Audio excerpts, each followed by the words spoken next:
حتیٰ کہ کپڑا وہ اگر پہنتے تھے تو وہ کفن کی طرح میلا ہو جایا کرتا تھا. بلکہ بعض تفاسیر میں تو میں نے یہ بھی پڑھا کہ آج بھی ان کی نسل سے بعض یہودی ایسے ہیں کہ وہ کپڑا وہ پہنتے ہیں تو وہ ان کا میلا ہو جاتا ہے. وہ چلا آ رہا ہے سلسلہ. بہرحال اس واقعے کی طرف رب نے اس قرآن پاک کی آیت کے اندر تفصیل بیان فرمائی اور اس کا اشارہ فرمایا اور فرمایا اے محبوب الم تر الی الذین خرجوا من دیارہم وہم الوف حذر الموت. اے محبوب آپ نے نہیں دیکھا ان لوگوں کو کہ جو موت کے ڈر سے بھاگے تھے اور ہم نے ان کو کہا مر جاؤ کہ سب کے سب مر گئے. پھر ہم نے کہا زندہ ہو جاؤ تو سب زندہ ہو گئے. فقال لهم اللہ موتوا ثم احیاهم ان اللہ لذو فضل علی الناس ولکن اکثر الناس لا یشکرون. اللہ فضل کرنے والا ہے اور بعض لوگ ناشکر ہیں. یہ اس آیت کا مفہوم تھا اور اب آپ کے سمجھ میں آ گیا ہوگا کہ وہ واقعہ کیا تھا جس کی طرف یہ قرآن نے بیان کیا ہے. اب قرآن جب بھی کوئی واقعہ بیان کرتا ہے ظاہر ہے اس سے ہمیں اور آپ کو کوئی سبق دینا مقصود ہوتا ہے. یہ کوئی ڈائجسٹ کی حکایت تو نہیں کہ جو مزے لینے کے لیے انسان سنے اور چلا جائے. نہیں، قرآن نے جب بھی ایک نہیں بہت سے واقعات قرآن نے بیان کیے پچھلی امتوں کے، پچھلے نبیوں کے، اور ہمیں اور آپ کو وہ سنا کر اللہ تعالیٰ کوئی سبق دینا چاہتا ہے. اب یہ جو واقعہ اللہ نے قرآن میں سنایا ظاہر ٹکسالی واقعہ ہے، کوئی جھوٹا واقعہ نہیں. رب بیان کر رہا ہے، وہ بھی قرآن جیسی سچی کتاب میں بیان کر رہا ہے. اور اس قرآن کے اندر اللہ اس واقعے کو بیان کر کر قیامت تک آنے والی جو امت مسلمہ اس کو کئی سبق دے رہا ہے. کئی، اس واقعے میں ایک نہیں کئی سبق ملے. آج کی اس محفل کے اندر میں صرف 2 سبق عرض کروں گا. پہلا سبق تو یہ ملا جو قرآن نے ہمیں دیا کہ دیکھو وہ لوگ موت سے ڈر کر گئے، موت سے ڈر کر بھاگے کہ ہم بچ جائیں گے طاعون سے، اور ایک جگہ پر جا کے بیٹھ گئے کہ یہاں موت نہیں آئے گی ہمیں، لیکن وہاں بھی موت نے ان کو پکڑ لیا اور اس سے بڑی موت آ گئی. وہاں تو 400-500 آدمی مر جاتے زیادہ طاعون کے اندر، 1000-2000 مر جاتے، لیکن یہاں 70 کے 70,000 مر گئے. سبق یہ دیا امت مسلمہ کو کہ موت سے نہ ڈرا کرو. موت سے ڈر کر اگر تم بھاگو گے تو اللہ تبارک و تعالی عذاب نازل کرے گا اور اس سے زیادہ مصیبتیں تمہارے اوپر آ جائیں. بہت بڑا سبق، اور یہ ایسا اہم سبق ہے. اگر ہم اس سبق پر غور کر لیں تو میں عرض کرتا ہوں پاکستان کے اندر جتنی مصائب آ رہے ہیں، جتنی مشکلات آ رہی ہیں، وہ اس سبق پر عمل نہ کرنے کی وجہ سے مصائب کا ہم شکار ہو رہے ہیں اور مشکلات کا ہم شکار ہو رہے ہیں. دیکھیے آپ کو یاد ہوگا کہ آج سے چند سال پہلے بش نے ایک ٹیلی فون کر کے ہمارے حکمرانوں کو کہا کیا چاہتے ہو تم؟ کیا پتھر کے دور میں جانا چاہتے ہو یا میرا حکم مان کر اور میری اطاعت گزار بننا چاہتے ہو؟ آپ کو یاد ہوگا ہمارے حکمرانوں نے فوراً ہتھیار ڈال دی کہ صاحب آپ جو کہیں گے مائی باپ ہم آپ کے حکم پر عمل کریں گے. لوگوں نے کہا بھائی کیوں مان لیا تم نے بات؟ ارے صاحب وہ تو امریکہ ہے، وہ تو ہمیں ختم کر دیتا، وہ تو ہمیں نیست و نابود کر دیتا. موت سے ڈر کر ان کی اطاعت کو قبول کیا، ان کی فرما برداری کو قبول کیا. اللہ نے کہا تم موت سے بھاگ رہے ہو، موت سے ڈر رہے ہو، تم پر اس سے زیادہ بڑی موت مسلط ہو گئی ہے. پاکستان کے اندر دیکھیں جا بجا قدم قدم پر سوسائڈ بومبنگ ہو رہی ہے، خود کچھ دھماکے ہو رہے ہیں، حملے ہو رہے ہیں، ایک دوسرے کو مار رہے ہیں، ڈراؤن حملے ہو رہے ہیں. یہ جو حملے ہو رہے ہیں، یہ جو لوگ مر رہے ہیں، یہ وہ عذاب ہے کہ جو ہم موت سے ڈر کر گئے تھے اللہ نے ہم پر اس سے زیادہ بڑا عذاب مسلط کر. سینکڑوں لوگ نہیں، ہزاروں لوگ اس وقت پاکستان کے اندر مر گئے صرف اس وجہ سے کہ ہم موت سے ڈر گئے تھے اور اس کے آنکھوں میں آنکھیں ڈال کر بات نہیں کر سکے. اللہ نے اس سے بڑا عذاب ہم پر مسلط کر دیا. اگر یہ کہیں تو لوگ کہتے ہیں ارے صاحب یہ کس زمانے کی آپ بات کر رہے ہیں، کہیں امریکہ سے بھی کوئی ٹکر لے سکتا ہے، وہ بڑی سپر پاور ہے، وہ ہمیں ختم کر دیتا، ہمیں نیست و نابود کر دیتا.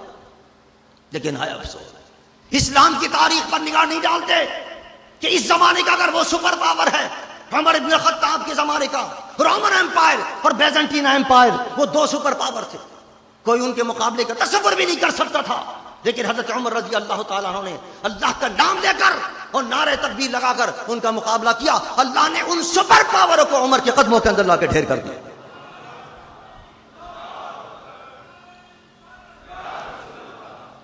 اور دور جانے کی ضرورت نہیں ہے. سن 65 کی جنگ بھی دیکھ لیجیے, سن 71 اور 70 کی جنگ بھی دیکھ لیجیے. 65 کی جنگ کے اندر اعلان ہوا لا الہ الا اللہ. اس وقت کے حکمرانوں نے کہا محمد رسول اللہ, آ جاؤ دشمن کا مقابلہ کرنا. آپ نے دیکھا ہمارے نہتے فوجی تھے اور وہاں یہ اعلان ہو چکا تھا کہ ہمیں تو وہاں لاہور کے اندر جانا ہے اور شام تک لاہور کے شالامار باغ کے اندر جشن منانا ہے. ہندوستان کا اعلان تھا. لیکن آپ نے دیکھا کہ نہتے فوجیوں نے پاکستان کی نہیں دنیا کی سب سے بڑی ٹینکوں کی جنگ کا نہتے فوجیوں نے مقابلہ کیا. اللہ نے ان کو فتح عطا فرمایا اور نصرت عطا فرمائی. اور 70 کے اندر عالم کیا ہوا, 71 میں عالم کیا ہوا, ہم انتظار میں بیٹھے رہے. اب بحری بیڑا چل چکا ہے امریکہ کا, اب بحری بیڑا آ رہا ہے ہماری مدد کو, آ گیا. وہ آج تک آ کے نہیں پہنچا اور ہمارا بیڑا غرق ہو گیا.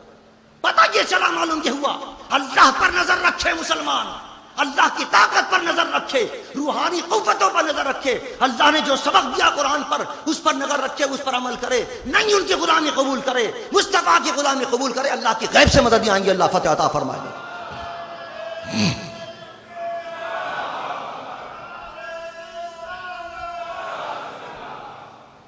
تو سن 65-70 کے اندر بھی چند سالوں کا فاصلہ ہے. آج دیکھو, آج ابھی چند سال پہلے میں ایران جانا ہوا. ایران کے اندر علماء کو بلایا انہوں نے اور وہاں کے صدر صاحب کا خطاب ہوا, احمدی نژاد, اتنا سا ہے چھوٹا سا صدر, ایک پھٹی پرانی سی واسکٹ پہنے ہوئے تھا. اگر ویسے وہ آتا تو وہ سمجھتا بھی نہیں کہ یہ ایران کا صدر محترم ہو گئی. اور کیا اس نے خطاب کیا, قربان للکارا اس نے امریکہ کو اور امریکی چمچوں کو, امریکی ایجنٹوں کو اور جتنے یورپ والے ہیں ان سب کو جو اسلام پر حملے کر رہے ہیں اور اسلام کے خلاف باتیں کر رہے ہیں, ڈرا للکارا اس نے کہ تم ظلم کر رہے ہو. کہاں کہاں تم نے ظلم کیا, کشمیر کے اندر, فلسطین کے اندر, افغانستان کے اندر. چھوڑو اس ظلم اور ستم کو, ہم مقابلہ کریں گے امریکہ کا. آج تک امریکہ اسے کوئی نہیں بگاڑ سکتا. بہت کہتا ہے میں یہ کر دوں گا, یہ شیطان, یہ فلاں کر دوں گا, ڈھیماغا کر دوں گا. وہ کہتا ہے سب سے بڑا شیطان ہے امریکہ, اور آئے مقابلے کے اندر ہمیں کچھ کر کے دکھائے. آج تک کچھ نہیں کر سکا. ایران کی قوم باغیرت قوم, مقابلہ کرتے ہیں دشمنوں کا, اسلام کے دشمنوں کا. احمدی نژاد امریکہ کے اندر گیا, وہاں جا کر اس نے کیا نام ہے لیکچر دیے, وہاں لوگوں کو بتایا جا کر, اور وہاں کے ان کے اپنے لوگوں کو سمجھایا کہ تمہارے حکمراں کس طرح مسلمانوں پر پوری دنیا کے ظلم و ستم کے پہاڑ توڑ رہے ہیں, اور ان کو قائل کر کے وہاں سے وہ آیا. ایک ہمارے حکمراں ہیں کیسے گدائی لیے پھرتے رہتے ہیں امریکہ کے آگے اور اسلام دشمنوں کے آگے, اور ہاتھ جوڑے پھرتے ہیں ان کے آگے. پاکستان کے اندر جو مصیبتیں آ رہی ہیں وہ سب اس وجہ سے آ رہی ہیں کہ امریکہ کی غلامی اختیار کر رہے ہیں. آج امریکہ کی غلامی چھوڑ دیں, یہ ساری سوسائڈ بمبنگ ختم ہو جائے گی, یہ سارے خود کی دھماکے بند ہو جائیں گے. یہ صرف اس وجہ سے امریکہ کی غلامی انہوں نے اختیار کر رکھا. امریکہ غلامی چھوڑ دیں, سب سے نجات ملتی چلے جائے گی. اللہ تعالیٰ ان حکمرانوں کو عقل سلیم عطا فرمائے اور قرآن جو سبق دے رہا ہے اس پر عمل کرنے کی ان کو توفیق عطا فرمائے.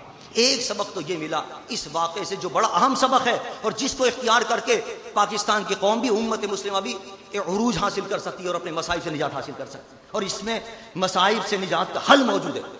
اور دوسرا جو اہم سبق ملا وہ یہ تھا کہ دیکھیے جب حضرت حزقیل علیہ السلام نے یہ کہا کہ مولا یہ میرے امتی تھے, ان کو زندہ کر دے, تو اللہ تعالیٰ زندہ کر سکتا تھا, یہ کہہ کہ زندہ ہو جاؤ.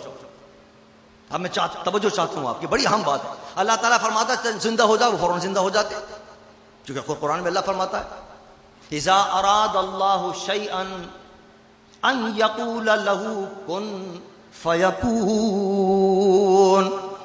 جب اللہ کوئی کام کرنا چاہتا ہے کہتا ہے کن, وہ اسے ہو جاتا ہے. اگر اللہ تعالیٰ صرف یہ کہتا تھا زندہ ہو جاؤ, سارے کے سارے زندہ ہو جاتے, لیکن نہیں.